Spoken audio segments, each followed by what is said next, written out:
কেউফালে গুজৰি গুমৰি আহিলে বান উটুৱাই নিলেহি গাঁওখন সুখৰে ঘৰখন পলকতে উটি গৈ গোহালিৰে গৰুহাল পলকত নিয়তিয়ে মোক কৰিলে কঙাল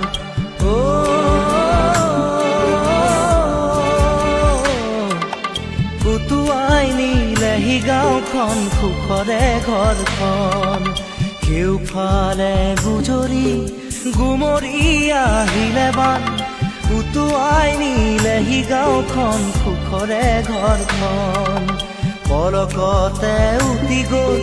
গোহালিৰে গৰুহাল পলকত নিয়তিয়ে মোক কৰিলে কঙাল